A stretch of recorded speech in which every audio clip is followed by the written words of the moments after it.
The rain came down in sheets across the Nevada plains, turning the dust to mud and the wildflowers to jewels, and there she was, bent low among the lupines, an Indian paintbrush like she had all the time in the world. Gabriel Lawrence reined in his horse, jaw dropping at the sight of a woman in a blue calico dress soaked through to the bone, carefully selecting blossoms as if the storm overhead meant nothing at all.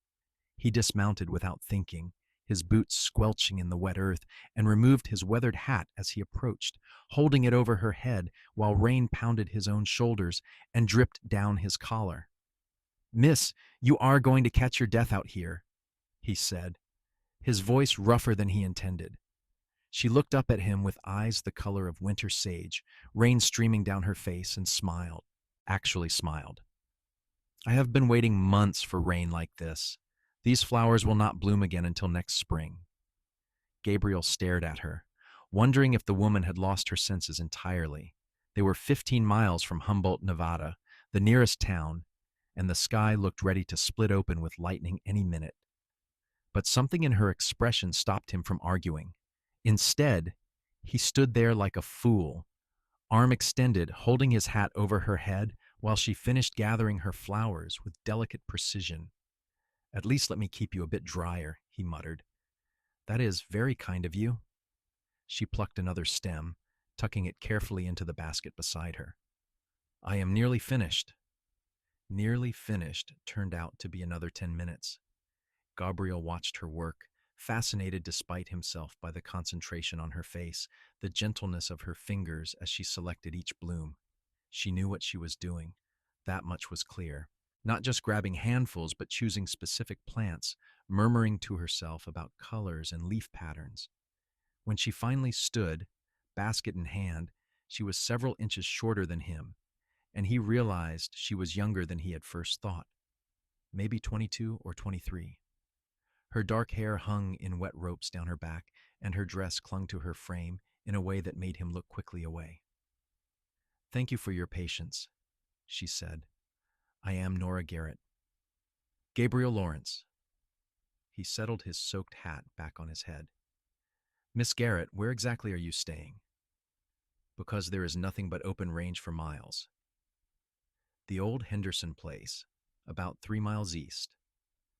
She pointed toward a line of cottonwoods, barely visible through the rain. "I arrived 2 weeks ago." Gabriel knew the Henderson place. Old Tom Henderson had died last winter, leaving his small ranch to whoever wanted to claim it. The house was barely standing, the barn not much better. "You are living there alone?" "I am." Her chin lifted slightly, and he recognized the defensiveness in her posture. "I am a botanist. Or rather, I am trying to be. I came from Philadelphia to study the native plants of Nevada." A botanist! The word felt strange in his mouth. He had heard of such things. Educated folks from back east who studied nature like it was something in a book rather than something you lived in. "That is why you were picking flowers in a rainstorm. These species only bloom after significant rainfall. I have been documenting everything I find." She shifted the basket to her other arm. "But I should get back before the lightning starts. Thank you again for your kindness, Mr. Lawrence." She started walking, and Gabriel found himself mounting his horse and following at a slow pace. "Miss Garrett, I cannot in good conscience let you walk 3 miles in this weather. Let me give you a ride. You already stood in the rain for me. I cannot ask you to go out of your way." "You did not ask. I am offering." He brought his horse alongside her and extended his hand. "Please." After a moment's hesitation, she took it. Her hand was cold and smaller than his, but her grip was strong. He pulled her up behind him, and she settled onto the horse's back with her basket clutched against her chest, her free hand gripping his belt for balance. They rode in silence through the downpour, Gabriel acutely aware of her presence behind him, the way she leaned slightly into his back for shelter. The storm showed no signs of letting up, and by the time they reached the Henderson place, they were both thoroughly miserable. The house looked even worse than Gabriel remembered. The porch sagged on one side, several windows were broken and covered with oilcloth, and the whole structure seemed to hunker against the earth like a wounded animal. but smoke rose from the chimney, and there was glass in the windows that mattered. Home, sweet home, Nora said with forced cheerfulness as she slid down from the horse. Would you like to come in? Warm up a bit before you ride on. Gabriel should have said no. He had cattle to check on, fences to ride, a dozen things waiting back at his ranch, another hour's ride south. But he looked at Nora Garrett standing in the rain, hugging her basket of wildflowers, and found himself nodding. Inside, the house was surprisingly tidy. She had clearly worked hard to make it livable. The floor had been swept clean, the furniture repaired as best as possible. Books lined makeshift shelves along one wall, and a sturdy table dominated the main room, covered with plant specimens in various stages of being pressed and dried. A small fire crackled in the hearth. Let me get you a towel, Nora said, setting down her basket and disappearing into what must have been the bedroom. Gabriel stood dripping on the floorboards, taking in the space. He had been alone on his ranch for 3 years now, since his father died and his sister married and moved to California, and he had forgotten what it was like to be in a place where someone cared about things like curtains and cushions and flowers in jars on the windowsill. Nora returned with 2 threadbare towels. She handed him one and began drying her own hair with the other, unself-conscious in a way that suggested she had grown used to being alone. You are looking at my specimens, she said, noticing his gaze. I have been cataloging everything within a 10-mile radius. Did you know there are over 40 distinct species of flowering plants just in the immediate area? I did not know that. Gabriel dried his face and hair, then his neck. I always just thought of them as wildflowers. Oh, but they are so much more than that. Her whole face lit up, and she crossed to the table, gesturing enthusiastically. This is desert paintbrush, Castelleja cremosa, and this is purple sage, Salvia dorii. Each one has adapted to survive in this harsh climate in fascinating ways. The root systems alone are remarkable. She continued talking, explaining her work with a passion that made Gabriel forget about his wet clothes and the long ride still ahead of him. He found himself drawn to the table, asking questions, genuinely curious about things he had taken for granted his entire life. You said you came from Philadelphia? He asked, finally. Her expression clouded slightly. Yes, I studied at the Wagner Free Institute there. But when I presented my thesis on regional botanical variations, I was told that my work would be published under my advisor's name, not my own. So I decided if I could not get credit in Philadelphia, I would do something that mattered anyway, something entirely mine. That does not seem fair. It is not. But that is the way of things for women in scientific fields. She shrugged, but he could see the hurt beneath her casual words. Out here, at least, the plants do not care whether I am a man or a woman. They just are. Gabriel understood that feeling, the desire to prove yourself on your own terms. How did you end up in Humboldt? I wrote to several land offices asking about abandoned properties in botanically interesting regions. Someone wrote back about the Henderson place. The rent was almost nothing, and the description of the local flora sounded perfect. So I packed everything I owned and came west. She smiled ruefully. Everyone thought I was insane. Maybe a little, Gabriel said, but he was smiling too. Living alone out here. No neighbors for miles. Nothing but coyotes and rattlesnakes for company. I have a rifle, she said defensively, and I know how to use it. I am not doubting you, Miss Garrett, just observing that you are either very brave or very stubborn. Both, probably. She wrung out her hair again, water pattering onto the floor. Would you like some coffee? I should at least offer you something warm before you go back out in that mess.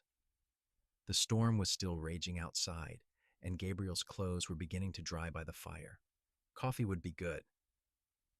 She busied herself with the pot and the fire, and Gabriel watched her move around the small kitchen area with efficient grace. She had made a life here, unlikely as it seemed.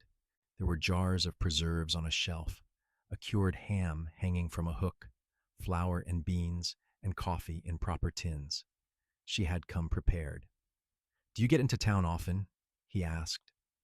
once a week or so for supplies, and to send my notes back to colleagues in Philadelphia. There is a storekeeper there, Mr. Chin, who has been very kind about receiving mail for me. She poured coffee into two mismatched cups and handed him one. What about you? What do you do, Mr. Lawrence? I have a cattle ranch about an hour south of here. Small operation, just me and a hired hand during calving season. We run about 200 head. He sipped the coffee, finding it strong and good. I was checking fence lines when I saw you in the rain. And you stopped to help a stranger pick flowers instead of getting yourself to shelter. That was foolish. But her eyes were warm when she said it. I have been called worse things. They talked while the storm raged outside, their conversation flowing easily from one topic to another. She asked about ranching, and he found himself explaining things he had never put into words before, the satisfaction of watching calves grow strong, the constant worry about water and grass and prices. He asked about her botanical work, and she showed him her carefully drawn illustrations, her detailed notes, her pressed specimens labeled in precise handwriting. Hours passed without Gabriel noticing. The rain eventually slowed to a drizzle, and he realized with a start that the afternoon had disappeared entirely. I should go, he said reluctantly. It will be dark soon, and my cattle will be scattered to hell and back by this storm. Of course. Nora walked him to the door. Thank you again for your help, and for the conversation. I had forgotten what it was like to talk to someone about my work. Gabriel settled his hat on his head, then hesitated. Miss Garrett, I ride through this area fairly regularly. If you ever need anything, or if there is trouble, my ranch is due south. Follow the creek bed, and you will find it. I will remember that. She smiled at him, and something in Gabriel's chest tightened in a way that had nothing to do with the weather. He rode home through the muddy twilight, his thoughts full of a woman with sage-colored eyes who picked wildflowers in rainstorms and spoke about plants like they were old friends. It had been a long time since anything had caught his attention the way Nora Garrett had. He told himself it was just the novelty of it, meeting someone so different from anyone he had ever known. But when he lay down that night in his empty house, he found himself hoping he would have a reason to ride past the Henderson place again soon. The reason came sooner than expected. 3 days later, Gabriel was in Humboldt buying supplies when he saw Nora emerging from the general store, her arms laden with packages. She wore a different dress, this one a faded green, and her hair was pinned up under a sensible bonnet. She looked like she belonged to another world entirely, and Gabriel felt suddenly aware of his dusty clothes and sun-weathered skin. Miss Garrett, he called. Tipping his hat, she turned, and her face brightened with recognition. Mr. Lawrence, what a pleasant surprise. Let me help you with those. He crossed to her and took the larger packages from her arms. Where is your wagon? I do not have one. I walked. At his incredulous look, she laughed. It is only 6 miles. I need the exercise. 6 miles there, 6 miles back. Carrying all this? Gabriel shook his head. Miss Garrett, I have a wagon right here. Let me drive you home. I cannot keep imposing on your kindness. It is not an imposition if I am offering. He was already loading her packages into his wagon. Besides, I wanted to check on you, make sure that old Henderson place had not blown down in the storm. It held up admirably, thank you. But she was smiling as she let him help her up onto the wagon seat. They drove out of Humboldt together, and Gabriel noticed the stares they attracted. Small towns thrived on gossip, and a single woman living alone was already scandalous enough without adding a cowboy driving her home.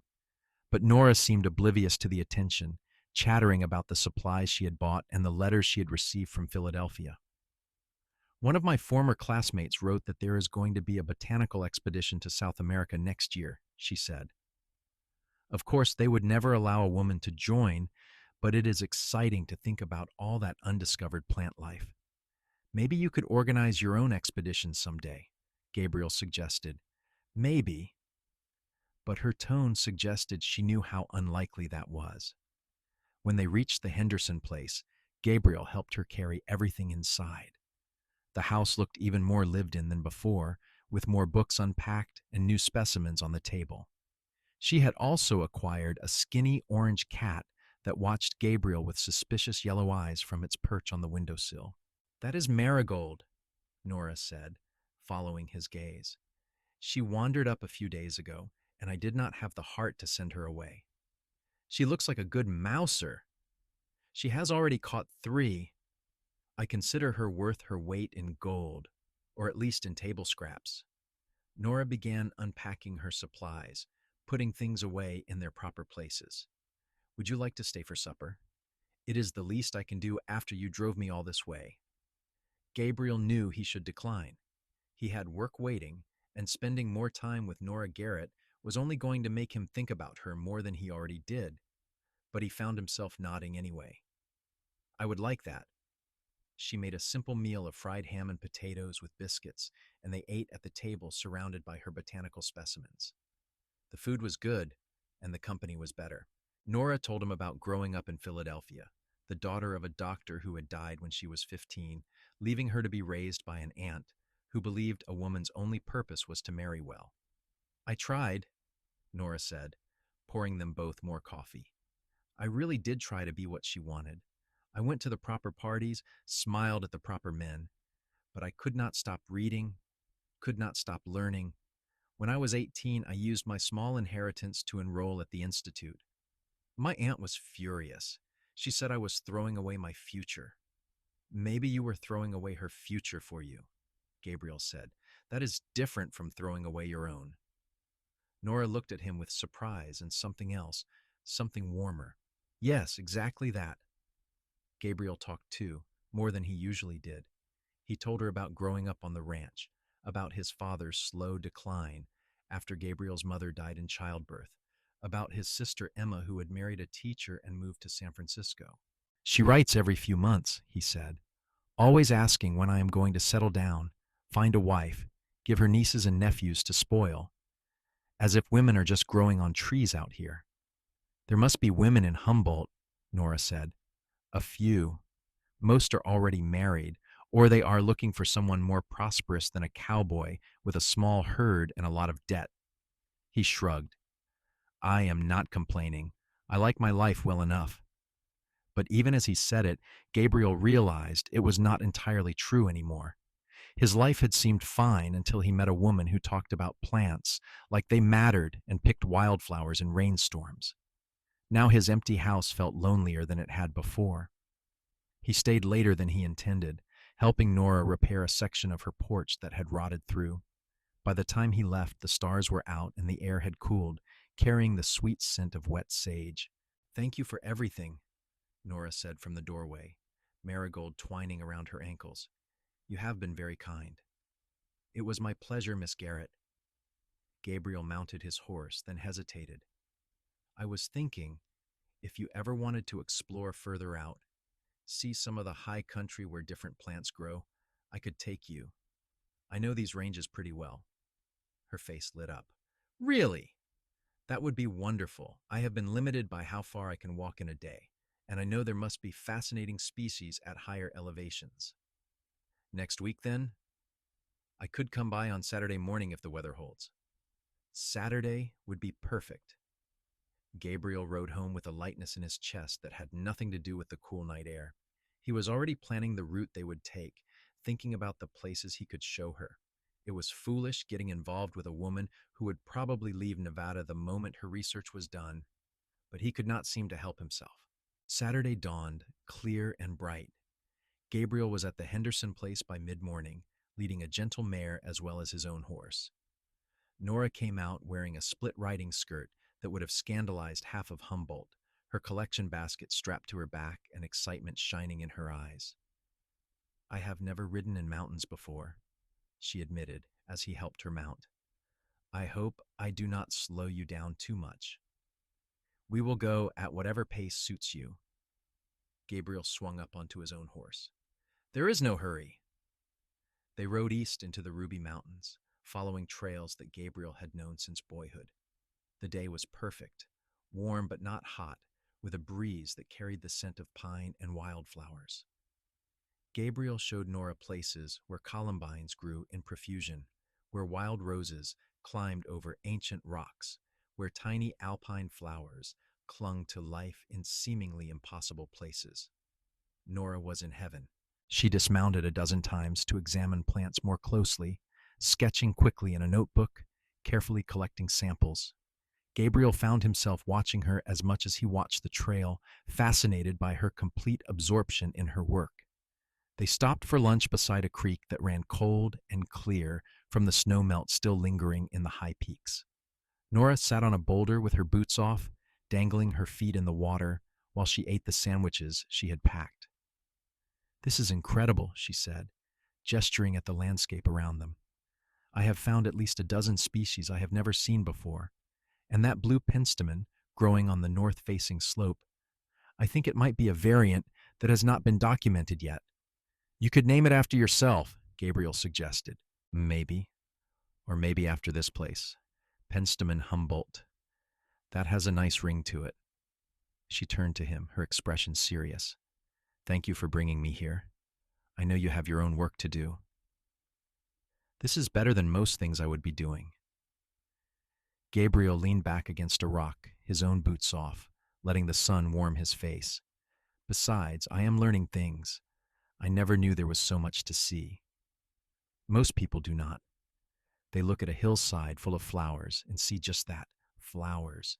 But each one is a miracle of adaptation and survival." She pulled her feet from the water and hugged her knees.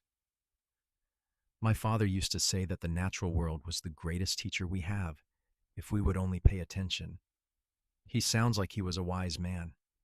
He was. He died of cholera during an outbreak when I was 15. One day he was healthy. The next he was gone. Her voice was matter of fact, but Gabriel heard the old pain beneath the words. "After that, my aunt moved in. She was my mother's sister, very proper, very concerned with social standing. She could not understand why I wanted to continue my education.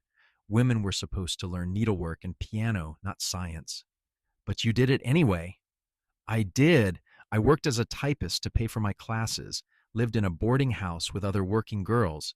It was not the life my aunt wanted for me, but it was mine."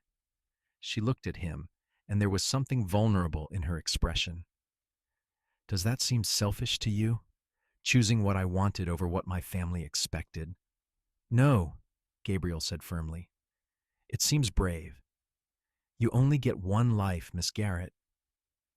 You should not have to live it for someone else."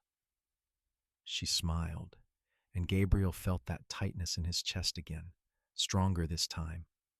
They sat in comfortable silence for a while, listening to the creek and the wind in the pines. Gabriel knew he was falling for this woman, knew it was probably a mistake, but he could not bring himself to care. They rode back as the sun began its descent toward the western mountains, both tired but happy. When they reached the Henderson place, Gabriel helped Nora unload her samples. "I will be pressing these for weeks," she said, eyeing the collection with satisfaction. "But it was worth every minute." "I am glad." Gabriel hesitated, then said, "I could take you out again sometime if you want. There are other areas worth exploring." "I would love that."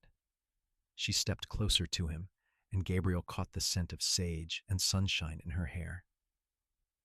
"You have been so kind to me, Gabriel. I hope I can repay you somehow." "You already have." The words came out more intense than he intended, and he saw Nora's eyes widen slightly, but she did not step back. "Have I?" "Yes." Gabriel met her gaze, his heart pounding. "I have lived out here for 3 years, and it has been fine. Good even. But since I met you, everything seems more interesting, more alive, like I have been asleep, and I am finally waking up." Nora's breath caught, and for a moment, Gabriel thought he had said too much, pushed too hard. But then she smiled, soft and genuine. "I feel the same way," she said quietly. "I came out here expecting to be alone with my work. I did not expect to meet someone who could make me laugh, who would stand in the rain holding his hat over my head while I finished picking flowers." Gabriel reached out and took her hand, his calloused fingers gentle against her smaller ones. Nora, I know we have not known each other long, and I know you have your own plans, your own dreams, but I would like to see you again. Not just to show you plants, but because I enjoy being with you. I would like that too, she said, squeezing his hand. Very much. He left then, before he could do something foolish like kiss her on their third meeting. But he rode home with her hand's warmth still tingling in his palm and hope burning bright in his chest. Over the following weeks, Gabriel found reasons to visit Nora regularly. He helped her repair the barn, taught her to ride better so she could explore further on her own, and brought her vegetables from his garden. In turn, she fed him suppers and showed him her growing collection of specimens, teaching him to see the world through her eyes. They took more trips into the mountains, sometimes staying out until nearly dark, as Nora searched for particular plants she had read about in her botany books. They talked about everything and nothing, their conversations ranging from serious discussions about life and purpose to silly debates about whether cats or dogs made better companions. Gabriel had never courted a woman before, not really. There had been a girl back when he was 19, the daughter of a neighboring rancher, but that had fizzled out when she married someone else. This thing with Nora felt different, more substantial, like something that could last. But there was a problem, and Gabriel knew it even if he did not want to think about it. Nora had come to Nevada for her research, not to stay. Eventually, she would finish her documentation and return to Philadelphia, or move on to some other botanically interesting region. And Gabriel could not leave his ranch, not permanently. Cattle were not something you could abandon for months at a time. The problem came to a head in late June when Nora received a letter that left her pale and shaken. Gabriel had stopped by with a load of firewood and found her sitting at her table, the letter crumpled in her hand. "What is it?" he asked, dropping to one knee beside her chair. "What is wrong?" "It is from the Institute," she said, her voice strange and tight. "They want me to come back to Philadelphia. There is a position opening, an assistant to one of the senior researchers. Real work, a real salary, a chance to have my research taken seriously." Gabriel felt his stomach drop. "That is good news, is it not? It is what you wanted." "I thought it was." She looked at him, her eyes swimming with unshed tears. "But that was before I came here, before I met you. I thought I knew what I wanted, Gabriel, but now I am not sure anymore." He took the letter from her hand and set it on the table, then took both her hands in his. "Nora, I cannot tell you what to do. This is your dream, your career. I will not be the man who asks you to give that up." "What if I want to give it up?" The tears spilled over now, running down her cheeks. "What if I want to stay here?" Gabriel's heart was breaking even as it soared.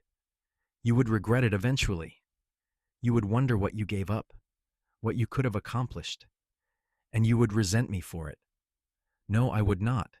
You might." He brushed the tears from her cheeks with his thumbs. "Listen to me. I care about you, more than I have cared about anyone in a long time. Maybe more than I have ever cared about anyone. But that means I want you to be happy, truly happy. Not trapped here because you feel obligated or because you are scared of losing what we have. So what are we supposed to do?"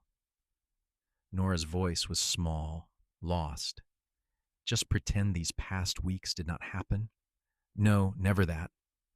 Gabriel leaned forward, resting his forehead against hers. "But I think you need to go to Philadelphia. Take the position, see if it is what you really want. And if it is not, if you find yourself missing Nevada and its wildflowers, then you come back. I will be here waiting. And if I do not come back, then I will know you are where you are supposed to be, doing what you are meant to do. And I will be happy for you, even if it hurts like hell." Nora threw her arms around his neck, sobbing into his shoulder. Gabriel held her tight, his own eyes burning with tears he refused to shed. He meant what he said. He would let her go if that was what was best for her. But that did not make it any easier. She left 2 weeks later, her belongings packed into crates and shipped ahead to Philadelphia. Gabriel drove her to the train station in Elko, 2 days' journey from Humboldt. They barely spoke during the drive, both of them wrapped in misery and uncertainty. At the station, Gabriel helped her with her bags, then stood awkwardly on the platform while she bought her ticket. He wanted to say something profound, something that would make this easier, but all the words seemed to stick in his throat. Gabriel, Nora said, turning to him with her ticket clutched in her hand, I do not know what is going to happen. I do not know if I am making the right choice. There is no right choice, he said gently. There is just the choice you make, and then you live with it the best you can. I am scared, she whispered. I am scared I am going to lose you. You will not lose me. Gabriel pulled her into his arms, holding her close. Whatever happens, wherever you go, you will always have a place in my heart. That does not go away just because there are miles between us. The train whistle blew, shrill and harsh. Nora pulled back, looking up at him with red-rimmed eyes. I love you, she said suddenly, desperately. I should have said it before, but I was afraid. I love you, Gabriel Lawrence. Gabriel felt his heart crack wide open. I love you too, Nora Garrett. I have loved you since I saw you picking wildflowers in the rain, so focused and determined and completely yourself. I will love you whether you are in Nevada or Philadelphia or on the moon. He kissed her then, there on the train platform with people staring and the conductor calling for boarding. He kissed her like it might be the last time, pouring everything he felt into that single connection. And she kissed him back with equal fervor, her hands fisting in his shirt. When they finally broke apart, they were both breathless. Nora touched his face one last time, tracing the line of his jaw as if memorizing it. I will write, she promised. Every week, I will write back. Gabriel forced himself to step away, to let her go. Now get on that train before I do something stupid like beg you to stay. She smiled through her tears, picked up her bags, and climbed aboard. Gabriel stood on the platform until the train pulled away, watching her face in the window until it was nothing but a speck in the distance.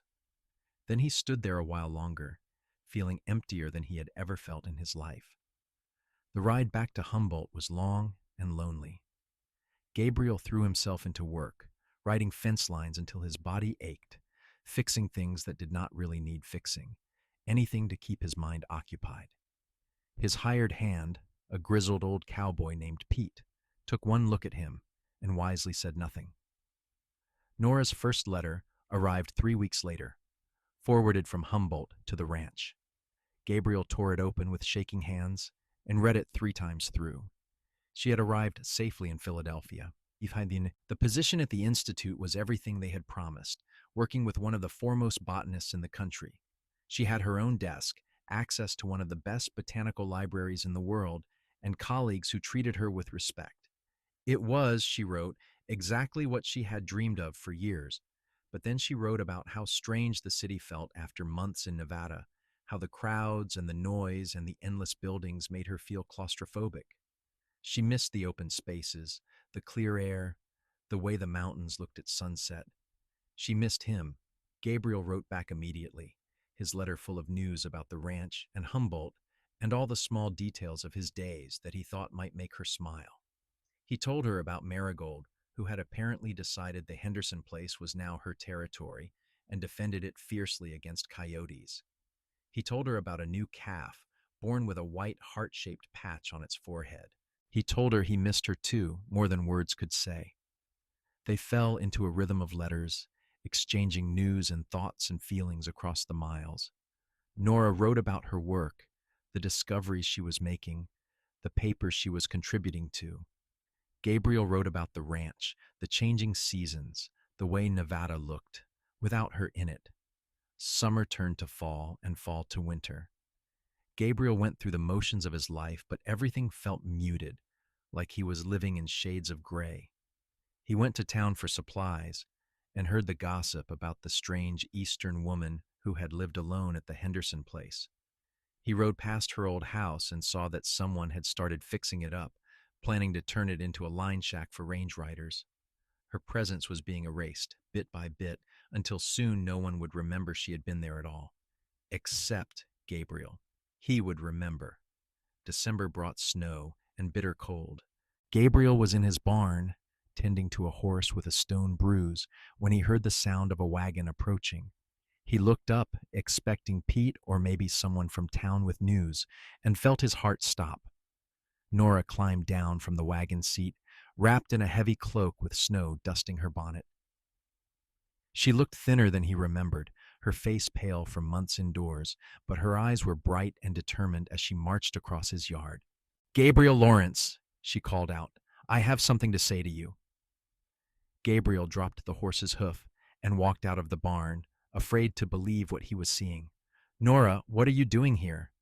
"I quit," she said, stopping a few feet away from him. "I quit my position at the Institute. I packed up everything I own, got on a train, and came back." "But your career, your research, is important, yes, but it is not everything." She stepped closer, and Gabriel could see that she was trembling, whether from cold or emotion he could not tell. "I spent 4 months in Philadelphia, doing exactly what I had always thought I wanted, and I was miserable. Every day I woke up and thought about Nevada, about the way the air smells after a rainstorm, about riding into the mountains and finding plants that no one has documented before, about sitting at a table covered in specimens and talking to someone who actually listens. Nora, I am not finished." She took a deep breath, steadying herself. "I thought about you, Gabriel. Every single day I thought about you. About the way you stood in the rain holding your hat over my head.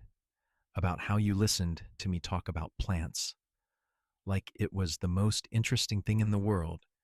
About how you held me when I cried and told me to follow my dreams, even though it was breaking your heart." Gabriel's throat was so tight he could barely breathe. "So you came back." "I came back," she confirmed. "I have been thinking, and I have a plan. I can continue my research here, independently. I can send papers to journals, correspond with other botanists. It will not be the same as working at an institute, but it will be mine, completely mine. And I will be here in the place I have come to love, with the person I love most in the world. Nora, I cannot let you give up your career for me. You are not letting me do anything. I am choosing this, Gabriel. I am choosing you and Nevada, and a life that might not be conventional, but will be ours." She closed the remaining distance between them, taking his hands. "I know what I am giving up, but I also know what I am gaining, and the second part is worth so much more than the first." Gabriel looked down at her, this remarkable woman who had ridden back across half a country to be with him, and felt something break loose in his chest. "Are you sure?" "I have never been more sure of anything in my life." She squeezed his hands. "Now stop asking me if I am sure and kiss me, you stubborn cowboy." He did not need to be told twice. Gabriel pulled her into his arms and kissed her, a kiss that held 4 months of longing and loneliness and love that had only grown stronger with distance. Nora kissed him back with equal passion, her arms wrapping around his neck, and for the first time since she had left, Gabriel felt whole again. They stood there in the snow, holding each other, until the cold finally drove them inside. Gabriel's house was modest, nothing like what Nora had probably been used to in Philadelphia, but she looked around it with satisfaction. "I like it," she declared. "It feels like you." "It is drafty and needs work," Gabriel said honestly. "Then we will fix it together." She unwound her cloak and hung it on a peg by the door, moving with the easy confidence of someone who had already decided she belonged there. "I have my savings from my time at the Institute. It is not much, but it should be enough to help get things in order." "Nora." Gabriel caught her hand, pulling her back to him.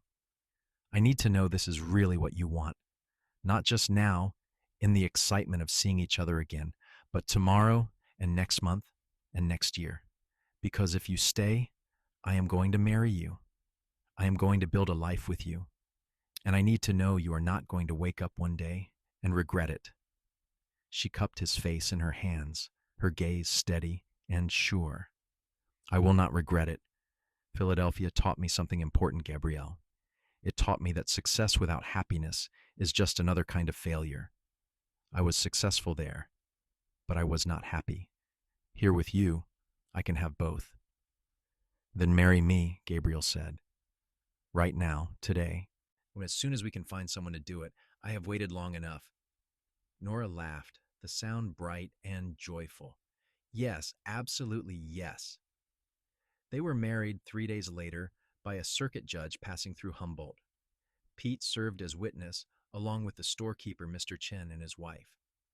It was nothing like the fancy Philadelphia weddings Nora had probably attended, just a simple ceremony in the judge's hotel room with borrowed rings and heartfelt vows.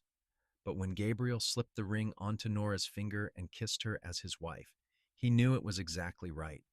This was what mattered, two people choosing each other and promising to build something together. They spent the winter making the ranch house into a home. Nora brought her books and her specimens, setting up a proper workspace where she could continue her botanical work. Gabriel built her shelves and a sturdy desk and cleared space in the barn for storing and pressing plants. They worked side by side, learning each other's rhythms and habits, building a partnership that went beyond romance into something deeper and more lasting. In the evenings, they sat by the fire while Nora sketched her specimens and Gabriel mended tack or read from one of her books.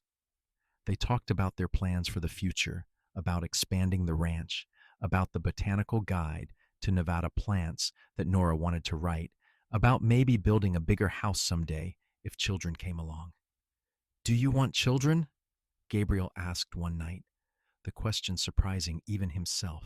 Nora looked up from her sketchbook, considering. "I think so. Not right away, maybe. But someday, yes. Do you?" "I do. I always thought I would have a family. But then the years went by and it never happened." He reached over and took her hand. "But with you, I can see it. A couple of kids running around, learning about plants from their mother and ranching from their father." "That sounds perfect," Nora said softly. Spring came early that year, bringing warm winds and the wildflowers Nora loved. She spent long days in the field, documenting species and collecting specimens while Gabriel worked the ranch. But they always came together for meals and evenings, sharing their days and their discoveries. One afternoon in April, Gabriel rode out to find Nora in a meadow about 2 miles from the house. She was surrounded by blooming lupines and paintbrush, her sketchbook open on her lap, completely absorbed in her work. He sat on his horse for a moment, just watching her, marveling at his good fortune. "You are staring," Nora called without looking up. "Can you blame me?" Gabriel dismounted and walked over to her. "You are beautiful when you are working. I am covered in dirt and my hair is a mess." But she was smiling as she said it. "Still beautiful." He sat down beside her, looking at the sketch she was working on. "What is this one?" "Lupinus argenteus, silvery lupine. I have been documenting the color variations in different elevations. See how the ones up in the mountains are darker blue, while these lowland ones are almost lavender?" She pointed out the differences with her pencil. "I think it has to do with the amount of sunlight they receive and the soil composition." Gabriel listened, asking questions, genuinely interested. Over the months, he had learned more about botany than he ever expected, and found that he enjoyed it. Nora's passion was infectious, and seeing the land through her eyes had given him a deeper appreciation for it. "I have been thinking," Nora said, setting down her sketchbook, "about that botanical guide I want to write. I think I should include practical information too, not just scientific descriptions, like which plants are good forage for cattle, which ones are edible for humans, which ones have medicinal properties. Make it useful for people who actually live out here." That is a good idea, Gabriel said. There are plenty of fancy scientific books written by people who have never set foot in the West. But something practical, written by someone who knows the land, that would be valuable. Then that is what I will do. She leaned against him, resting her head on his shoulder. Thank you for supporting this, Gabriel. A lot of men would not understand why I need to do this work. Then a lot of men are fools. He pressed a kiss to the top of her head. Your mind is one of the things I love most about you. I would never want you to stop using it. They sat in the meadow as the sun moved across the sky, talking and dreaming, and simply being together. This, Gabriel thought, was happiness. Not the dramatic passion of a dime novel, but the quiet contentment of two people who fit together, who made each other better, who had chosen to build a life as partners in every sense. That summer, Nora discovered she was pregnant. They were both excited and terrified, neither of them having much experience with babies.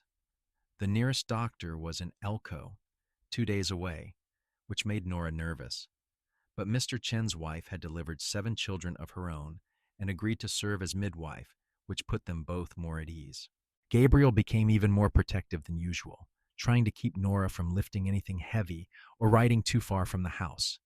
She tolerated his concern with amused patience, reminding him that women had been having babies since the beginning of time, and she was perfectly capable of continuing her work. I am pregnant, not dying, she said, when he tried to stop her from carrying a stack of books. I can manage a few books, Gabriel. I know, I just worry. I love that you worry, but you need to trust me to know my own limits. She set down the books and took his hands. I promise I will be careful. I want this baby as much as you do. Their son was born in late February, during a cold snap that frosted the windows and made the world outside seem very far away. The labor was long and difficult, and there were moments when Gabriel feared he would lose them both. But Nora was strong, stronger than he had given her credit for, and when the baby's first cry split the air, Gabriel felt tears streaming down his face. A boy, Mrs. Chen announced, wrapping the infant in a clean blanket. A fine, healthy boy. Nora looked exhausted but radiant as Gabriel placed the baby in her arms. She counted his fingers and toes, examined his perfect little features, then looked up at Gabriel with tears in her eyes. What should we name him? She asked. They had discussed names, but nothing had felt quite right. Now, looking at his son's face, Gabriel thought of his father and the legacy he wanted to pass on. What about Thomas? He suggested. After your father. Nora's face crumpled and she nodded, too emotional to speak. They named him Thomas Gabriel Lawrence, and from that moment their lives revolved around him. Being parents was harder than either of them had anticipated.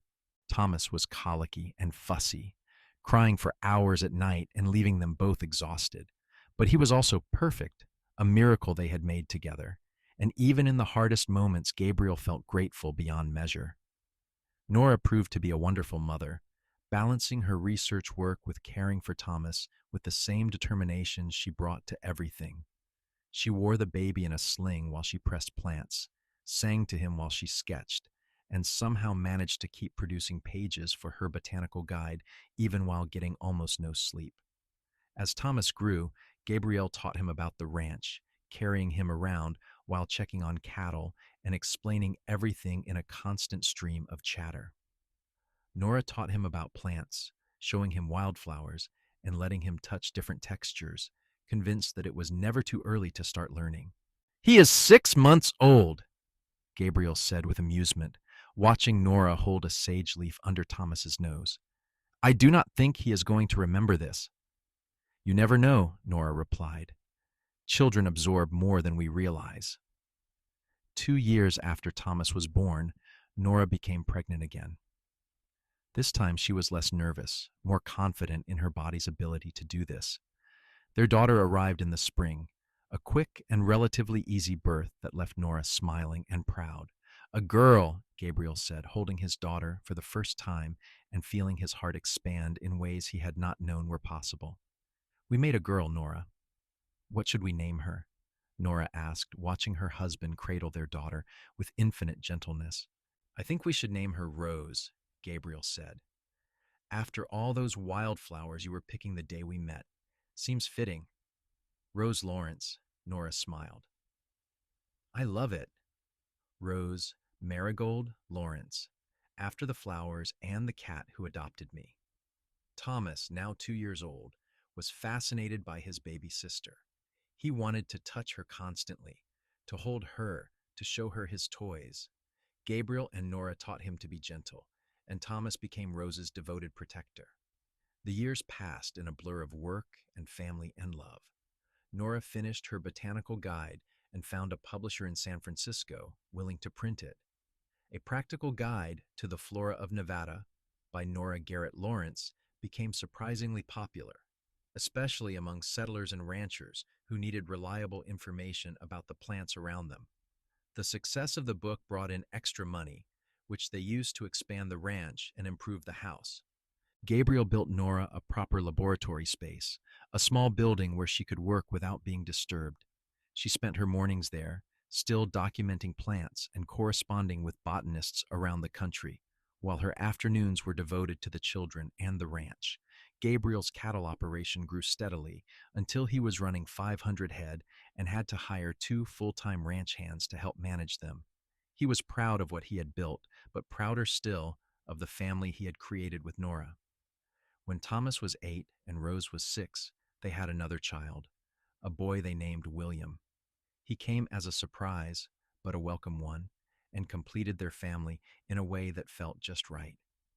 The children grew up wild and free, learning to ride almost before they could walk, helping with ranch work as soon as they were able. Thomas was serious and thoughtful like Gabrielle, with a natural gift for working with animals. Rose was creative and curious like Nora, always asking questions and wanting to know how things worked. William was a perfect blend of both parents, equally comfortable with a rope or a book. Nora continued her botanical work throughout the years, publishing several more books and becoming a respected voice in Western botany. She corresponded with scientists around the world and occasionally had visitors who traveled all the way to Nevada to consult with her. Gabriel was endlessly proud of her accomplishments, never once regretting that she had given up the institute position to be with him. You know, Nora said one evening, when they were both in their 50s and the children were grown with families of their own, I do not think I could have done all this if I had stayed in Philadelphia. The institute would have limited me, made me work on whatever their priorities were. Here, I had the freedom to pursue whatever interested me. And you had me to support you, Gabriel added with a smile. That most of all. She moved closer to him on the porch swing they had installed years ago. I was so scared that day when I got the letter offering me the position. I thought I had to choose between my career and my heart. You chose both, Gabriel said. You just had to be brave enough to do it your own way.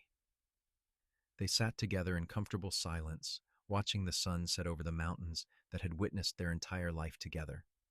Gabriel thought about that rainy day so many years ago when he had seen a woman picking wildflowers and stopped to help.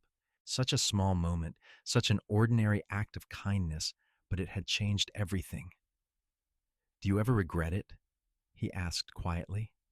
Coming back? Giving up that position? Nora turned to look at him, her sage-colored eyes still as clear and beautiful as the day he met her. Never. Not once. This life with you, with our children, and our work, and this land we love, has been everything I could have wanted and more. You gave me the freedom to be myself, Gabriel. That is the greatest gift anyone has ever given me. He pulled her close, kissing her temple. You gave me the same thing. Before you, I was just going through the motions. You made me see the world differently, made me want more from life. We were good for each other, Nora said. We are good for each other, Gabriel corrected. Present tense, we are not done yet. She laughed, the sound as bright as it had been 40 years earlier.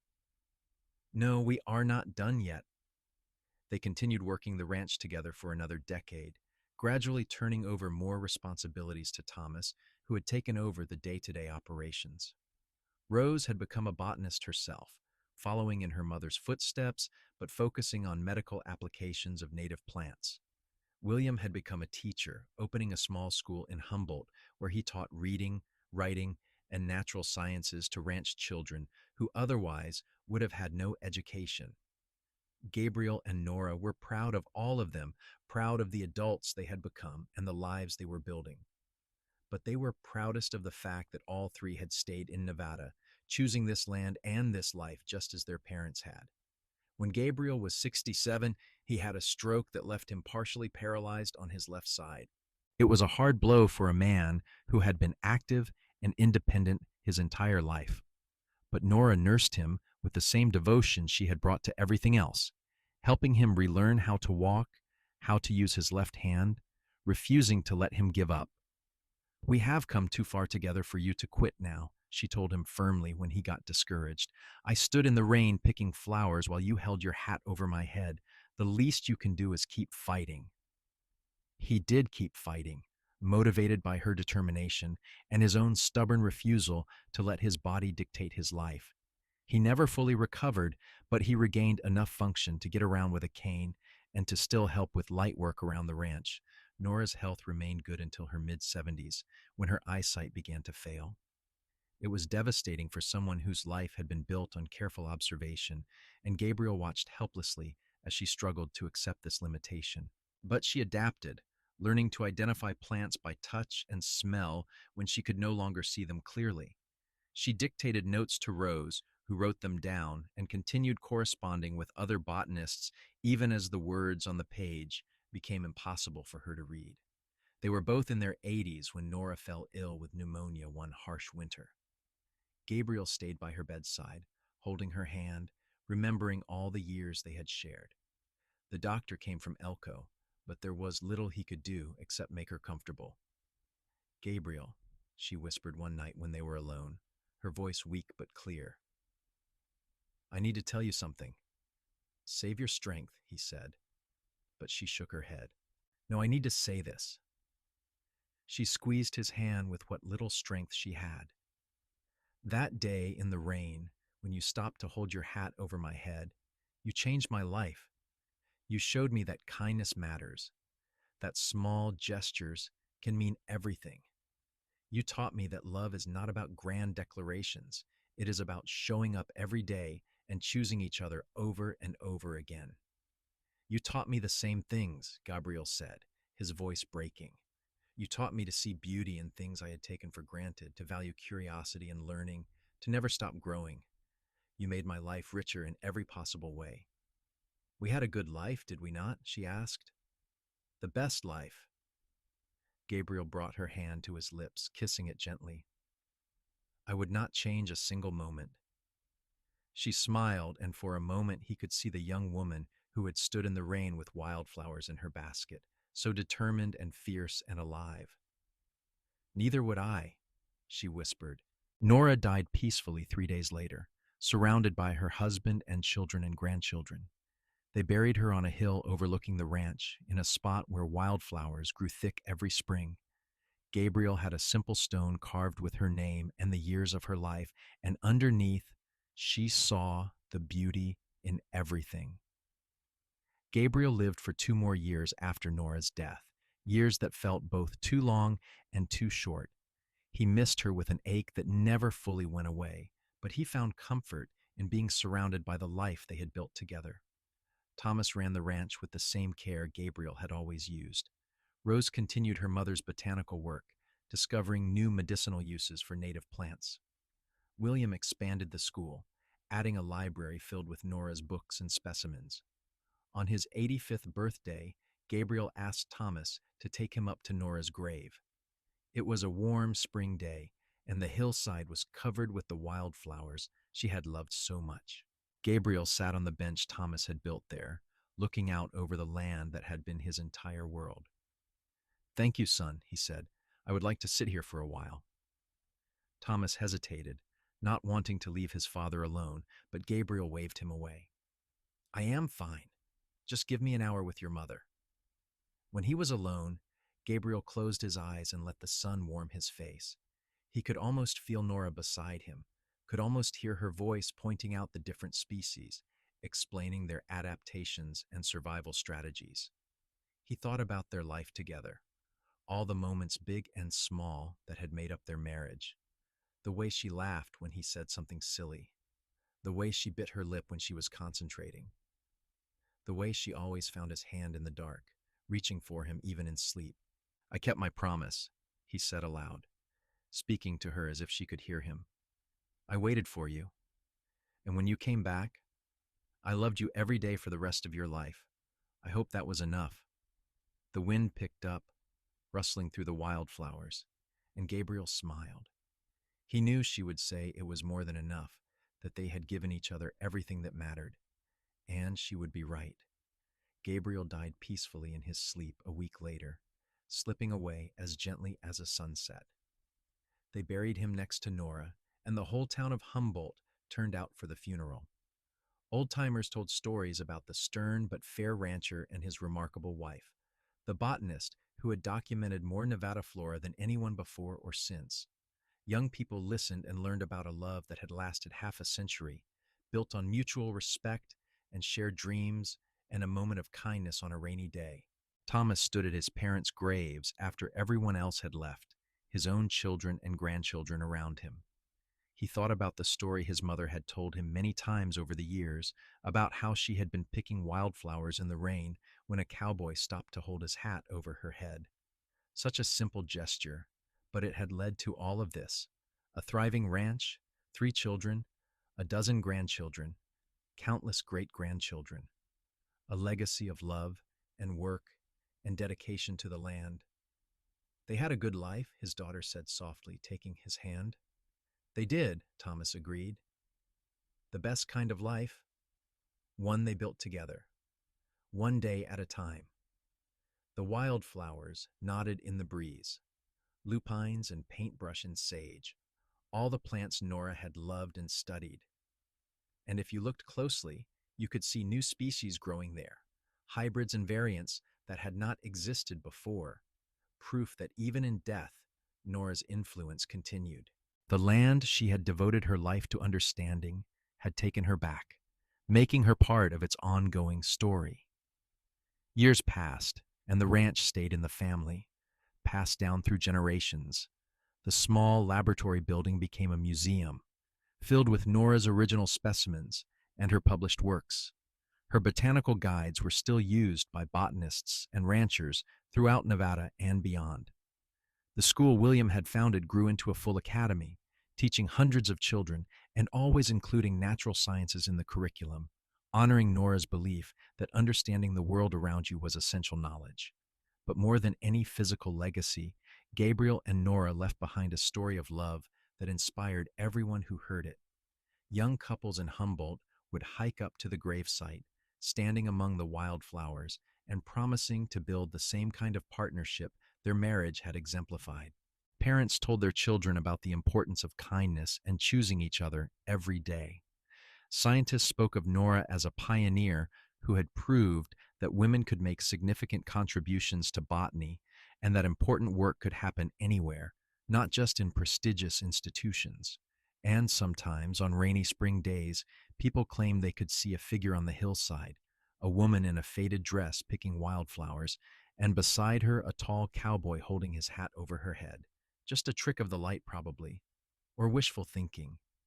But it was a pleasant story, the idea that some loves were so strong they could not be contained even by death, that Gabriel and Nora were still together somewhere, still exploring the wild places, still learning from each other and the land they loved. The Henderson place, where Nora had lived alone for those few months before Gabriel changed her life, was eventually restored and turned into a research station for visiting botanists. They came from all over the world to study the unique flora of the region, staying in the very rooms where Nora had first sorted her specimens and dreamed her dreams. A bronze plaque by the door told her story, how a young woman with courage and determination had come west to follow her passion and found not only professional fulfillment, but love beyond measure. In the end, that was the true legacy of Gabriel and Nora Lawrence, proof that you did not have to choose between your dreams and your heart, that with the right partner you could have both. That kindness mattered, that small gestures could change lives, that love built on mutual respect and support could weather any storm. Their story became part of Nevada itself, woven into the land like the roots of the wildflowers Nora had studied so devotedly. And every spring, when the rains came and the desert bloomed in impossible profusion, people remembered the woman who had stood in a storm picking flowers and the cowboy who had stopped to help her, holding his hat over her head while she finished. They remembered and they smiled and they hoped to find the same kind of love in their own lives, because that was what Gabriel and Nora had given the world beyond all the books and the research and the physical legacies. Hope. Hope that true partnership was possible, that love could last a lifetime, that choosing each other every single day was the greatest adventure of all. And in a hard land where survival often seemed more important than sentiment, that hope was the most precious gift imaginable. The sun set over the Nevada mountains, painting the sky in shades of gold and crimson, and the wildflowers on the hillside swayed in the evening breeze, keeping watch over the two graves side by side. Gabriel and Nora Lawrence, together in death as they had been in life, forever part of the land and the story of the West, their love story proof that sometimes the most ordinary moments can lead to the most extraordinary lives.